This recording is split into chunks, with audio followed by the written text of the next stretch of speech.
نقرا الكومونطاريوس ديال عسيلتي وجدان وديان. المهم قالت لي حالته اول على هاد بلبن، اولا عسيلتي انحلتي ما كنقولوش على النعمه ديال سيدي ربي حالته، حاشا ولله نقول على النعمه حالتها اولا هادي، حيت كاين اللي بغى غير طرف من ديك النعمه وما لقاش. فاللهم لك الحمد دائما وابدا على النعمه ديال سيدي ربي. ونعاود نقولها لك كاين اللي بغى ديك النعمه وبغى غير يذوقها وما لقاش. ما كنقولوش اختي وعسيلتي ونحيلتي على النعمه حالتها، الاذواق تختلف ولا تناقش. انا عجبني يقدر انت ما يعجبكش، مع العلم راه كاينين بزاف الانواع، ما يمكنش التنوع ما غادي يعجبك. فهاد التعليق هذا ليس له محل من الاعراب، خصوصا انك كتعيبي في النعمه.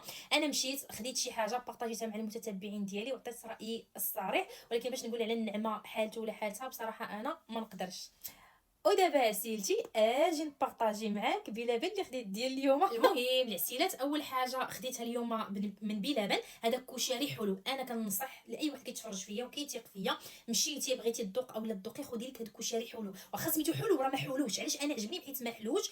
خدات اختي مريم ديالها، ها هو راه كلاتو ما شاء الله تبارك الرحمن، هذا راه كلاتو في الطريق. وهذا عسيلتي ديال المهمتي فطاطش. تقولي لي مالو قرع فطاطش ما كديرش السنان واخا كاينين عندها. فبما انه دا مخلصه دوك اللي في خويساك الكركاع ماشي الكركاع بيستاج واللوز ودوك اللعيبيتيكات دارهم ليا فواحد اللعيبيتيكا سيباري على هذا. فهذا ديال الفطاطيش، وكنصح اي واحد بهذا محلوش بزاف وبنين، حتى الثمن ديالو رخيص بزاف 50 درهم. ها هما شوفي ليا ما شاء الله تبارك الرحمن دوك اللي في خويسات انا ناكلهم انا حسن ما يضيعهم، حيت النعمه ديال سيدي ربي ما كتضيعش وما كتلحش وما كنعيبوهاش. ونجيو دابا للكريب اللي ديجا بارطاجيتو معكم وقلت لكم ما كانش بشحال تشهيتو. باش نكون معكم صريحه، مقارنه مع هاد الكونتيتي ومع داكشي ومع الثمن، انا كريب كناكلو في شي بلاصه ب 70 درهم 80 درهم. الحاجه اللي ما زويناش في هذا انه حلو، زنزن ليا راسي. ها نتوما انا نبارطاجيه معكم دابا.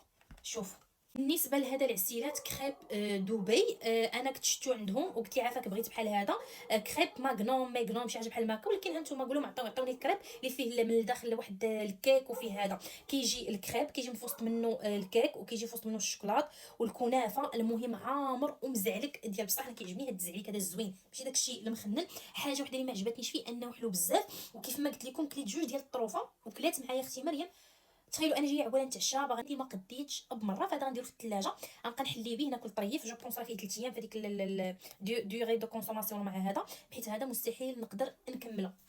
وصافي هادشي اللي كاين. كيف ما قلت لكم هذا الكشري حلو ما حلوش نهائيا، يعني فوق ما مشيت هذاك اللي غناخذ انا حيت زنزن ليا راسي وقلت بغيت انا كيعجبني نجرب. واش ما نبقاش ناخذ نفس الحاجه ولا لكم ما كنعيبوش. واش متفقين معايا ولا لا؟ ما كنعيبوش في النعمه ديال سيدي ربي، اللهم اديمها نعمه واحفظها من الزوال. والعزيزات اللي متابعيني كنعطيكم الراي ديالي في اي برودكت، سواء كان اشهار او ماشي اشهار، عافاكم كتثقوا فيا وراه باينه في وجهي. وصافي هادشي اللي كاين. غنتسنى فطاطيش تلبس، انا نقدر نهبطها بحال ما هكا نخرج المهم تيتفوج، ماشي انا نخرج ندور ونطوطح ونتسارى ونبقى حاضيه غير البنات والخوال الخاوي نخليهم